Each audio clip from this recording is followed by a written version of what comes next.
కేజ్రీవాల్ కు big relief. Liquor scam లో ఆయన్ను కోర్టు నిర్దోషిగా ప్రకటించింది. తీర్పు తర్వాత ఆయన కన్నీరు పెట్టుకున్నారు. లిక్కర్ పాలసీలో అప్పటి ఢిల్లీ సీఎం కేజ్రీవాల్ తప్పేమీ లేదని రౌస్ అవెన్యూ కోర్టు స్పష్టం చేసింది. కేజ్రీవాల్ కు వ్యతిరేకంగా ప్రాసిక్యూషన్ ఆధారాలు నిరూపించలేకపోయిందని కోర్టు భావించింది.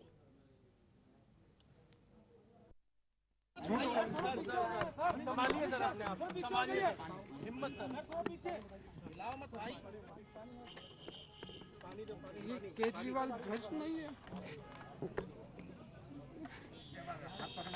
मैंने केवल अपनी जिंदगी में ईमानदारी कमाई है। इन्होंने झूठा केस लगाया और आज ये साबित हो गया। कोर्ट ने कहा है कि केजरीवाल कट्टर ईमानदार है, मनीष सिसोदिया कट्टर ईमानदार है, आम आदमी पार्टी कट्टर ईमान जाती थी केजरीवाल भ्रष्ट है, केजरीवाल भ्रष्ट है।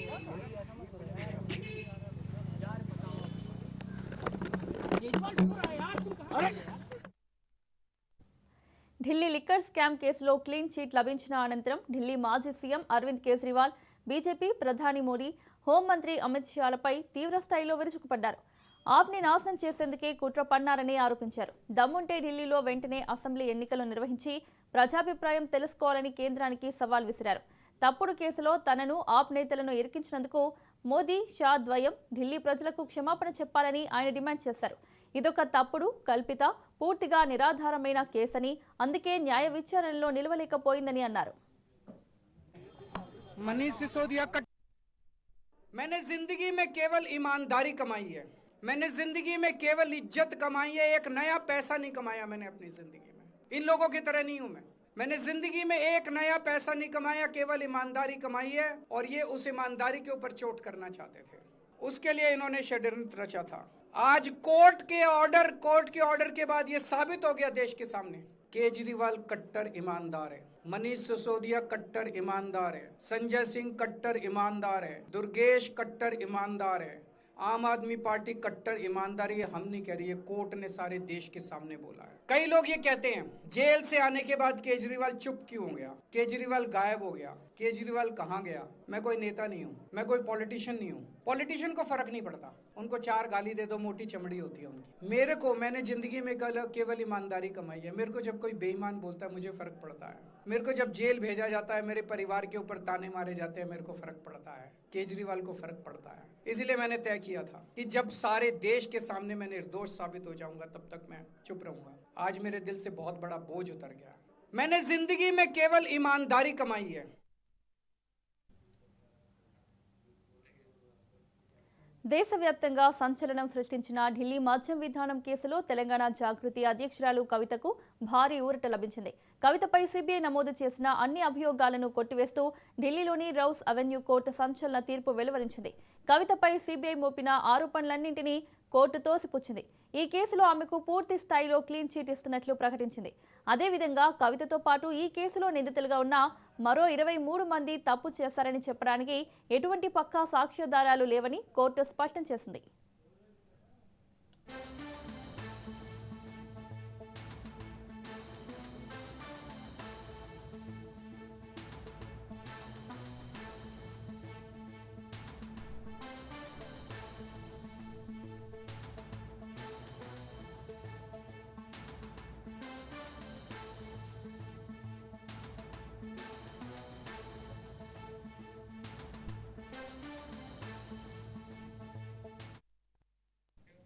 ఢిల్లీ లిక్కర్ కేసులో క్లీన్ చీట్ పై కవిత స్పందించారు. రాజకీయ దురుద్దేశంతోనే ఈ కేసు పెట్టారని కవిత తెలిపారు. తనకు అండగా నిలిచిన వాళ్ళందరికీ కృతజ్ఞతలు తెలిపారు. ఈ కేసు నుంచి కడిగిన ముత్యంలా బయటకు వచ్చానన్నారు. తనకు తల్లిదండ్రులు, అత్తమామలు అండగా నిలిచారన్నారు. సోషల్ మీడియాలో అనేక ట్రోల్స్ చేశారన్నారు.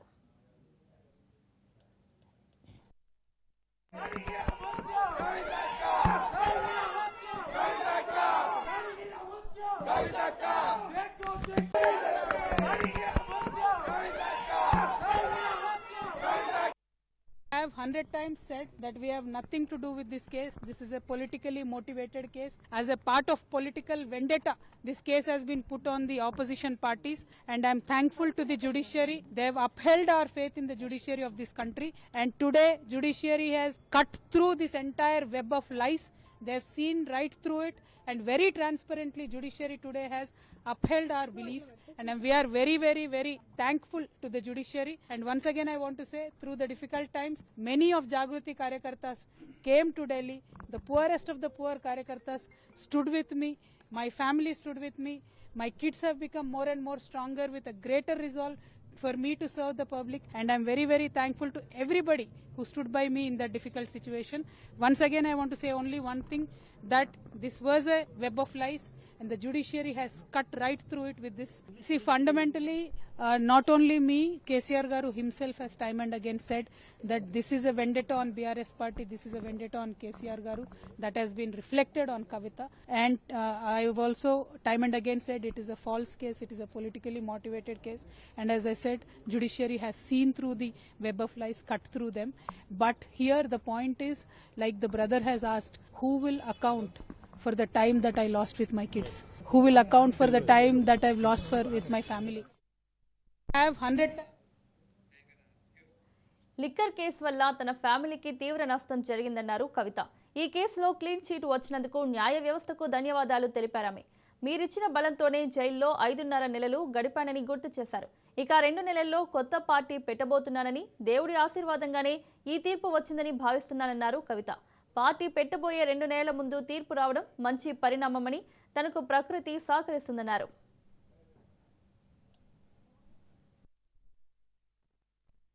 నేను స్వయంగా 5.5 నెలలు కుటుంబానికి, పిల్లలకు, అందరికీ దూరంగా ఉండడం, ఆ బాధ, అవమానం, జరిగినటువంటి వ్యక్తిత్వ హననం, అవన్నీ కూడా ఎన్ని కోట్ల రూపాయలు ఇచ్చినా అది తిరిగి వచ్చేటటువంటి విషయం కాదు. ఎంత సమయం జరిగినా ఆ నష్టం మాకు, మా కుటుంబానికి జరిగిందన్న మాట వాస్తవం. ప్రత్యేకించి మా అమ్మకు, మా నాన్నకు, మా అత్తమ్మకు, మా మామయ్యకు, మా మొత్తం భర్త తరఫున కుటుంబానికి అందరికీ కూడా నేను హృదయపూర్వకంగా ధన్యవాదాలు తెలియజేస్తున్నాను, పాదాభివందనాలు తెలియజేస్తూ ఉన్నాను. మీరు ఇచ్చినటువంటి బలంతోనే ఆ జైల్లో 5.5 నెలలు కూడా నేను పిల్లలు లేకపోయినా కన్నీళ్లు దిగమింగుకొని కర్తవ్యాన్ని గుర్తు చేసుకొని గడిపినానని చెప్పి ఈ సందర్భంగా తెలియజేస్తున్నా. రేపు 2 నెలల్లో నేను కొత్త పార్టీ పెట్టబోతా ఉన్నా. ఆ దేవుడు ఆశీర్వాదంగానే ఇవాళ తీర్పు వచ్చిందని చెప్పి నేను మొన్ననే చెప్పిన రాజకీయం చేయాలంటే ధైర్యం ఉండాలి, ఓడిపోతే ఒప్పుకునే ధైర్యం ఉండాలి.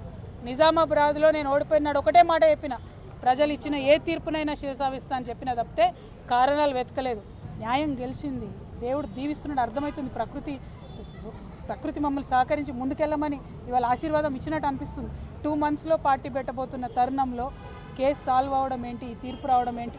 సరే, భారతీయ జనతా పార్టీ కుట్రపూరితంగా ఇంకేదో చేస్తామని వాళ్ళు మాట్లాడొచ్చు. ఢిల్లీ లిక్కర్ కేసు తీర్పుపై సిబిఐ హైకోర్టుకు వెళ్లింది.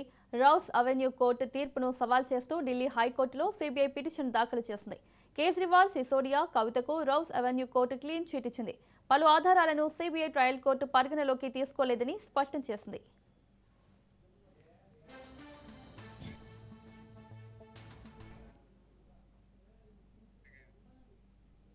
తెలంగాణ ప్రభుత్వం ఏర్పాటు చేసిన తెలంగాణ విద్యా కమిషన్ ఇచ్చిన నివేదికపై మాజీ మంత్రి హరీష్ రావు ఎక్స్ వేదికగా స్పందించారు. అసలు విద్యావేత్తలే లేని కమిటీని వేసి వారితో విద్యా విధానంపై నివేదిక ఇప్పించిన సీఎం రేవంత్ రెడ్డి తీరును తీవ్రంగా ఖండించారు. విద్యా కమిషన్లో అసలైన విద్యావేత్తలు ఎక్కడా అని ప్రశ్నించారు. తెలంగాణ విద్యా కమిషన్లో స్కూల్ పిల్లలకు గాని, కాలేజ్ లేదా యూనివర్సిటీ స్థాయిలో బేసిక్ పాఠాలు చెప్పిన అనుభవం ఉన్న విద్యావేత్త ఎవరో చెప్పాలని డిమాండ్ చేశారు. జర్నలిజం, మాస్ కమ్యూనికేషన్ బ్యాక్గ్రౌండ్ ఉన్న 2 ప్రొఫెసర్లు మినహా ఎడ్యుకేషన్లో పీహెచ్డీ చేసిన వాళ్ళు కానీ, స్కూల్ సిలబస్ తయారీలో కోర్ సైన్స్ సబ్జెక్టుల్లో పట్టున్న వాళ్ళు కానీ ఈ కమిటీలో ఒక్కరైనా లేరని పేర్కొన్నారు.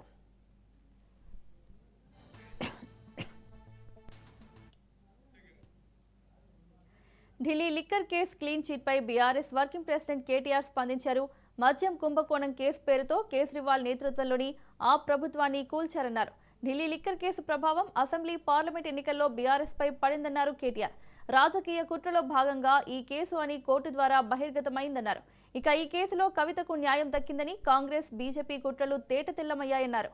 ఢిల్లీ లిక్కర్ కేసులో చివరికి న్యాయమే గెలిచిందన్నారు కేటీఆర్.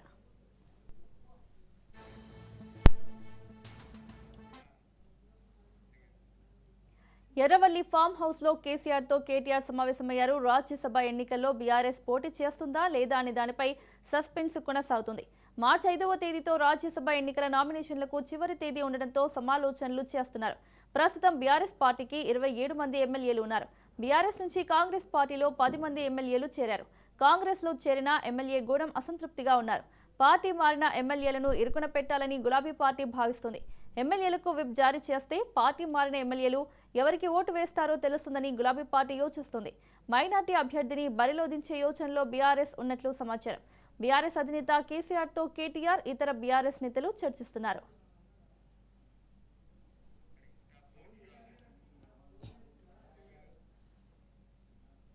దశాబ్దాల పాటు సాయుధ పోరాటంలో ఉన్న మావోయిస్ట్ అగ్రనేతలు సచివాలయంలో సీఎం రేవంత్ను కలిశారు.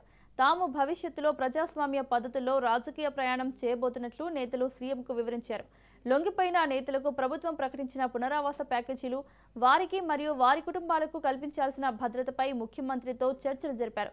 జనజీవన స్రవంతిలోకి వచ్చిన వారు చట్టబద్ధంగా ఏ కార్యక్రమాలైనా చేసుకోవచ్చని సీఎం రేవంత్ రెడ్డి వారికి భరోసా ఇచ్చారు. అయితే ఎక్కడైనా చట్టం ఉల్లంఘిస్తే చర్యలు తప్పవని సున్నితంగా హెచ్చరించారు.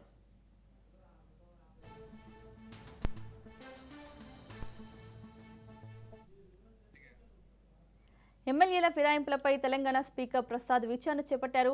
ఎమ్మెల్యే దానం నాగేందర్ కేసులో వాదనలు పూర్తయ్యాయి. దానం తరపున ఆయన అడ్వకేట్ విచారణకు హాజరయ్యారు. ఆధారాలపై దానం నాగేందర్ అఫిడవిట్ దాఖలు చేయలేదు. స్పీకర్ ఇరు వర్గాల వాదనలను మార్చి 2న విననున్నారు. తదుపరి విచారణను స్పీకర్ మార్చి 2కు వాయిదా వేశారు.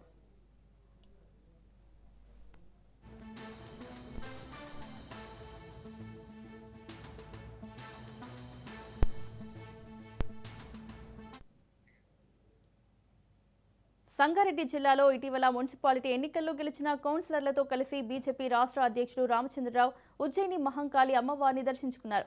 ఆలయంలో ప్రత్యేక పూజలు చేసిన అనంతరం నూతనంగా గెలిచిన కౌన్సిలర్లకు కండువాలతో సన్మానించారు. ఇటీవల జరిగిన మున్సిపాలిటీ ఎన్నికల్లో బీజేపీ సానుకూల ఫలితాలు సాధించిన నేపథ్యంలో అమ్మవారిని దర్శించుకున్నట్లు రామచంద్రరావు తెలిపారు. తెలంగాణ వ్యాప్తంగా అనేక చోట్ల సానుకూల ఫలితాలతో పాటు స్వల్ప తేడాతో కౌన్సిలర్లు ఓడిపోయారని అన్నారు. బీజేపీని రాష్ట్ర వ్యాప్తంగా బలోపేతం చేయడంలో ప్రజలంతా కలిసికట్టుగా కృషి చేయాలని కోరారు. భవిష్యత్తులో జరగబోయే కార్పొరేషన్ ఎన్నికల్లో సైతం బీజేపీ గెలుపు దిశగా కార్యాచరణ రూపొందిస్తున్నట్లు తెలిపారు.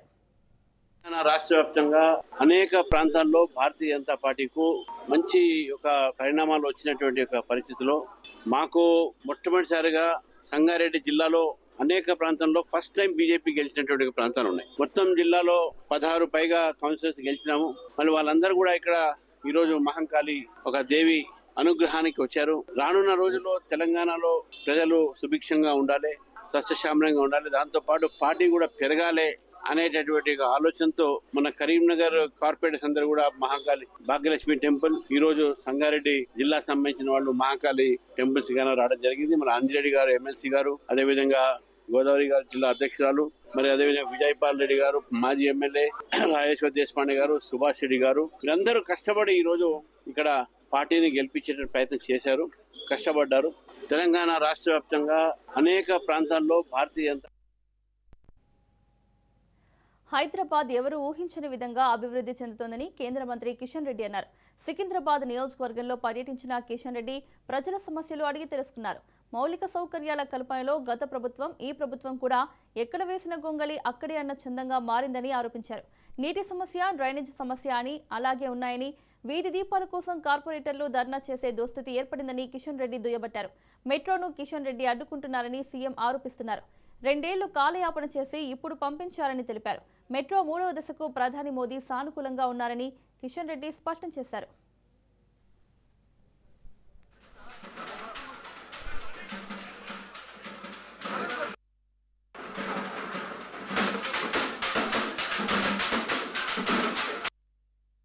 మెట్రోకి సంబంధించినటువంటి విషయంలో మోడీ గారి అధ్యక్షతన క్యాబినెట్ పాస్ కావాలి, క్యాబినెట్ అప్రూవల్ కావాలి.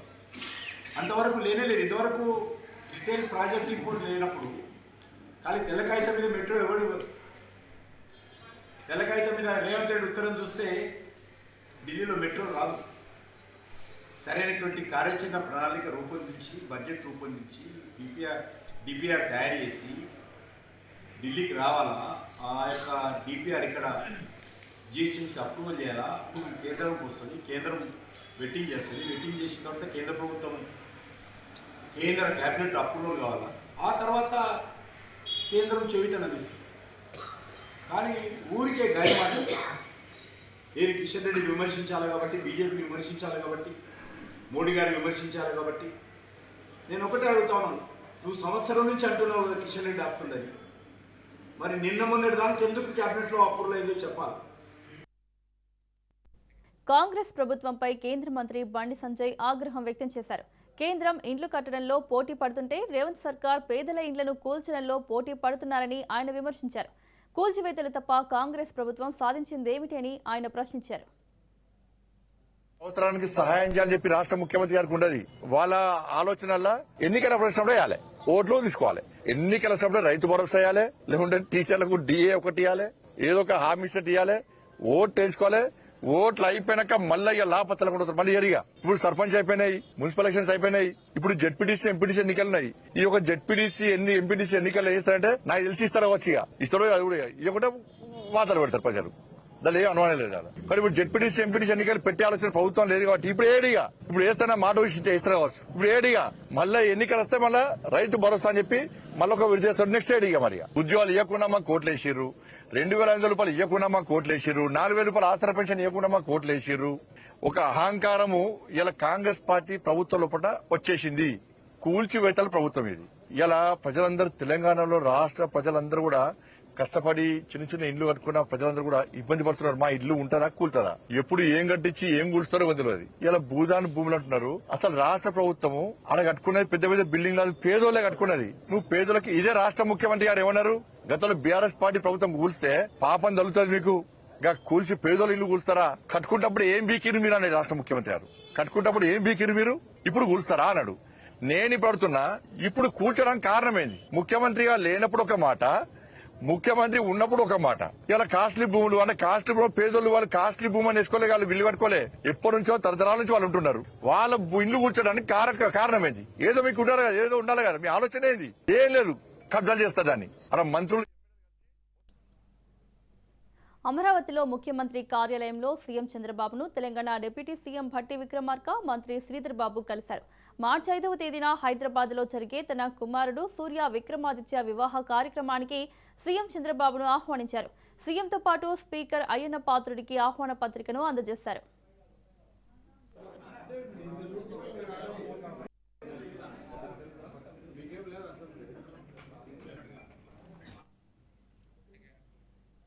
తిరుమల లడ్డూపై చర్చించాలని వైసీపీ ఎమ్మెల్సీలు శాసనమండలిలో పట్టుబట్టారు. మండలి ప్రారంభానికి ముందు ర్యాలీగా వచ్చిన సభ్యులు సభలో చర్చకు పట్టుబట్టారు.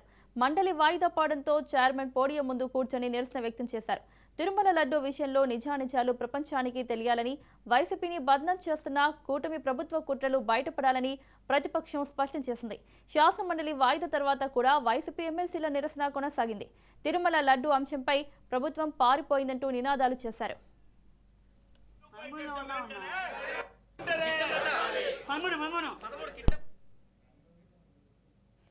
ఉద్యాన పంటల్లో రాయలసీమను ప్రపంచంలోనే నెంబర్ 1గా చేస్తామని సీఎం చంద్రబాబు తెలిపారు. రాయలసీమలో ఉద్యాన పంటల దిగుబడులను 400 మిలియన్ మెట్రిక్ టన్నుల నుంచి 1000 మిలియన్ మెట్రిక్ టన్నులకు పెంచుతామన్నారు. 5 ఏళ్ల వైసీపీ పాలనలో వ్యవసాయ రంగం తీవ్రంగా నష్టపోయిందని ఆవేదన వ్యక్తం చేశారు. పంచసూత్రాల ద్వారా వ్యవసాయ అభివృద్ధికి చర్యలు చేపట్టామని చెప్పారు. వ్యవసాయ యాంత్రీకరణకు పెద్దపీట వేస్తున్నామన్నారు. రైతు ఆత్మహత్యలు జరగకుండా చర్యలు చేపట్టామని ప్రకటించారు.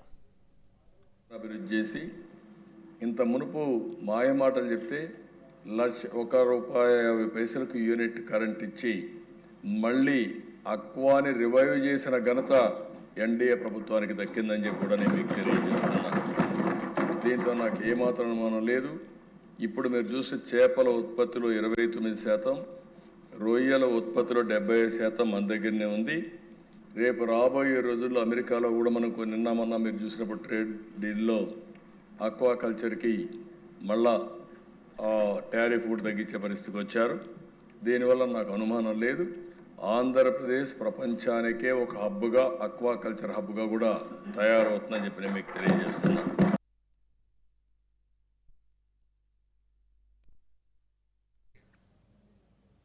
దేవాలయాలు మత పరిరక్షణ అంటూ గొప్పగా మాట్లాడుతూనే దేవాలయ భూముల విషయంలో అక్రమాలకు పాల్పడుతున్నారని మాజీ మంత్రి గుడివాడ అమర్నాథ్ విమర్శించారు.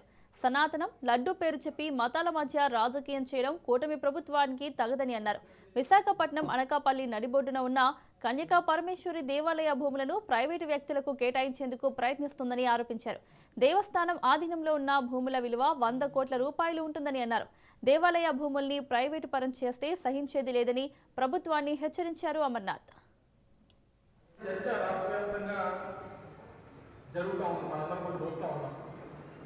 లడ్డూకు సంబంధించినటువంటి వ్యవహారాలు కానివ్వండి, ఆలయాలకు సంబంధించినటువంటి వ్యవహారాలు కానివ్వండి, 1739/5 సర్వే నెంబర్. ఈ సర్వే నెంబర్లో ఉన్నటువంటి ఈ ప్రభుత్వ ఆధీనంలో ఉన్నటువంటి ఏదైతే దేవాలయాలు ఉన్నాయో దాని పోషణ కొరకు, దాంతోపాటు దాంట్లో ఒక సత్రం నిర్మాణం కొరకు 1915లో అంటే దాదాపు 111 సంవత్సరాల క్రితం ఒక ఆర్యవైశ్య కుటుంబానికి సంబంధించినటువంటి కుటుంబ సభ్యులు బ్రాహ్మణుల తాలూకా భోజనాల నిమిత్తం ఒక సత్రాన్ని నిర్మించి అది కన్యకా పరమేశ్వరి ఆలయానికి సంబంధించినటువంటి ఆధీనంలో ఈ సత్రం నడవాలని చెప్పి 2 ఎకరాల 49 సెంట్లని వారు దానం చేయడం జరిగింది. ఏపీలో పాలు నీళ్లు కల్తీపై వైసీపీ అధినేత జగన్ ఆగ్రహం వ్యక్తం చేశారు. ఇంకెంతమంది ప్రాణాలు పోవాలంటూ చంద్రబాబు సర్కార్ను ప్రశ్నించారు. ఎవరైనా బతకడం కోసం పాలు నీళ్లు తాగుతారు, కానీ ఆంధ్రప్రదేశ్లో మాత్రం ఆ రెండో ప్రాణాంతకం అవుతున్నాయి. పలుచోట్ల కల్తీ పాలు, కలుషిత నీరు తాగి ప్రజలు ప్రాణాలు కోల్పోతున్నారంటూ రాష్ట్రంలో నెలకొన్న పరిస్థితులపై వైఎస్ జగన్ ట్వీట్ చేశారు. టీడీపీ నేతృత్వంలోని కూటమి ప్రభుత్వం సీఎం చంద్రబాబు పాలనలో డయేరియా, ఫుడ్ పాయిజన్ ఘటనలు తరచూ వెలుగు చూస్తున్నాయన్నారు. రాష్ట్రంలో కుప్పకూలిన ప్రజారోగ్య వ్యవస్థకు ఆ ఘటనలు అద్దం పడుతున్నాయన్నారు.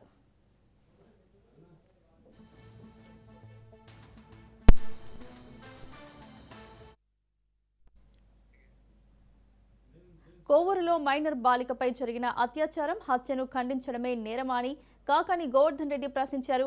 నెల్లూరు రూరల్ డీఎస్పీ కార్యాలయంలో కాకాని గోవర్ధన్ విచారణ అనంతరం పలు వ్యాఖ్యలు చేశారు. జిల్లాలో పోలీసులు ఏకపక్షంగా అధికార పార్టీకి వత్తాసు పలుకుతూ అక్రమ కేసులు పెడుతున్నారని ఆరోపించారు. బాధిత బాలిక కుటుంబాన్ని పరామర్శించినందుకు నాపై అక్రమ కేసులు పెట్టారని కాకాని అన్నారు. కోవూరు ఘటన ముమ్మాటికి ప్రభుత్వ వైఫల్యమేనని ఘాటు విమర్శలు చేశారు. నిందితుల పట్ల ప్రభుత్వం ఉదాసీనతగా వ్యవహరిస్తోందని, మాపై ఎన్ని అక్రమ కేసులు బనాయించినా ప్రభుత్వాన్ని ప్రశ్నించడం మానుకునే సమస్య లేదని కాకాని గోవర్ధన్ స్పష్టం చేశారు.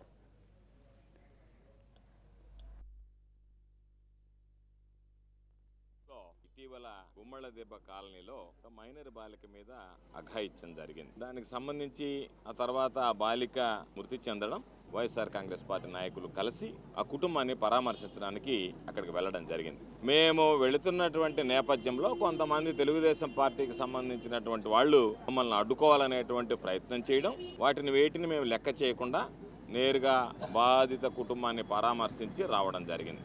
ఎక్కడా కూడా పోక్సో చట్టం గురించి అవగాహన ఉన్నటువంటి వాళ్ళం ఎక్కడా కూడా నేను కానీ. ఖమ్మంలో 600 ఇళ్ల కూల్చివేతపై ఎన్హెచ్ఆర్సీ దర్యాప్తు ప్రారంభించింది. మానవ హక్కుల న్యాయవాది రామారావు ఇమ్మానిని ఫిర్యాదు చేశారు. కలెక్టర్, అదనపు కలెక్టర్లపై కేసు నమోదు చేయాలన్నారు.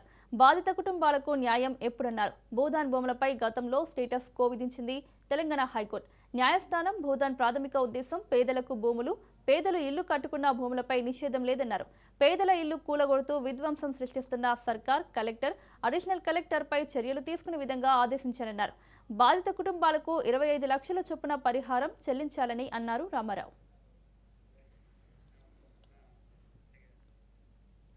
2007లో హత్యకు గురైన బి ఫార్మసీ విద్యార్థిని ఆయేషా మీరా అవశేషాలను తల్లిదండ్రులకు అధికారులు అప్పగించారు. నేడు తెనాలిలో ఖననం చేసేందుకు ఏర్పాట్లు చేశారు. విజయవాడలోని కోర్టు ప్రాంగణం నుంచి ర్యాలీగా బయలుదేరిన ఆయేషా తల్లిదండ్రులు, ప్రజా సంఘాల నేతలను పోలీసులు అడ్డుకున్నారు. ర్యాలీకి అనుమతి లేదని, నేరుగా తెనాలి తీసుకువెళ్లాలని విజ్ఞప్తి చేశారు. తన బిడ్డను అన్యాయంగా చంపేశారని ఆయేషా తల్లి శంషాద్ బేగం ఆరోపించారు. 19 ఏళ్లుగా పోరాటం చేసినా న్యాయం జరగలేదని ఆవేదన వ్యక్తం చేశారు. ఆ దేవుడే దోషులను కఠినంగా శిక్షించాలని వేడుకుంటున్నట్లు చెప్పారు.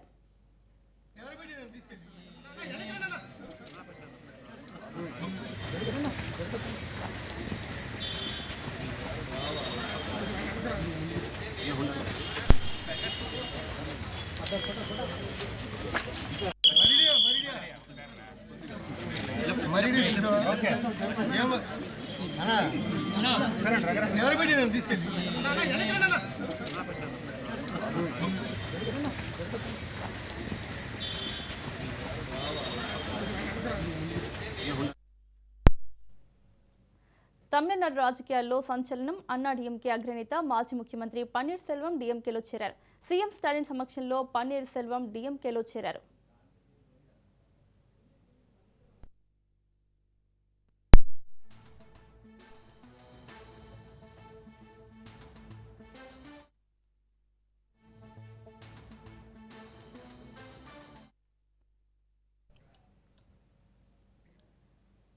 తమిళ సూపర్ స్టార్ దళపతి విజయ్కు ఆయన భార్య సంగీత బిగ్ షాక్ ఇచ్చింది. విజయ్ నుంచి విడాకులు కావాలని కోర్టుకెక్కింది. తన భర్త విజయ్కి వేరే మహిళతో సంబంధం ఉందని పిటిషన్లో పేర్కొంది. విజయ్ సంగీతలకు ఆగస్టు 25, 1999లో వివాహం జరిగింది. వీరిద్దరికీ ఒక కుమారుడు, కుమార్తె ఉన్నారు. సినీ నటితో వివాహేతర సంబంధమే విడాకులకు కారణమని పిటిషన్లో పేర్కొంది. చెంగల్పట్టు కోర్టులో ఆమె డైవర్స్ పిటిషన్ దాఖలు చేసింది. ఏప్రిల్ 20న తమ ముందు హాజరు కావాలని కోర్టు విజయ్కు సమన్లు జారీ చేసింది.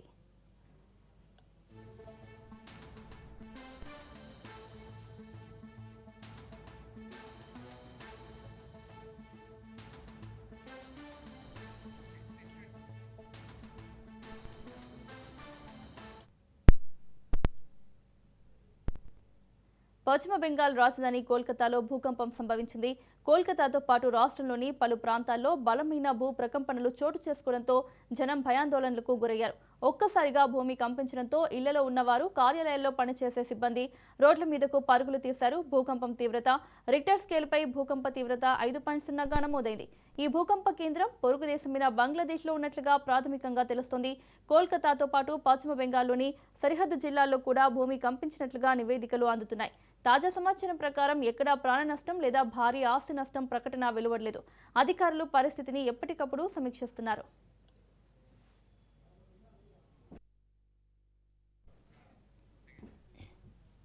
విడుదలకు ముందే వివాదంలో చిక్కుకున్న ది కేరళ స్టోరీ 2 ఈ సినిమాపై విధించిన స్టేను కేరళ హైకోర్టు డివిజన్ బెంచ్ ఎత్తివేసింది. ఈ సినిమా ట్రైలర్లో కేరళను తప్పుగా చూపించారని, మతపరమైన ఉద్రిక్తతలకు దారితీసే అంశాలున్నాయని సోషల్ మీడియాలో ఆగ్రహం వ్యక్తం చేశారు. ఈ సినిమా విడుదలపై స్టే విధించాలని కోరుతూ దాఖలైన పిటిషన్లపై కేరళ హైకోర్టులో విచారణ జరిగింది. ఈ క్రమంలో హైకోర్టు సింగిల్ బెంచ్ సినిమా విడుదలపై స్టే విధిస్తున్నట్లు తెలిపింది. తాజాగా సింగిల్ బెంచ్ డివిజన్ ఇచ్చిన స్టేను డివిజన్ బెంచ్ కొట్టేసింది. ఇప్పుడు స్టే ఎత్తివేయడంతో ఈ మూవీని రిలీజ్ చేయనున్నారు.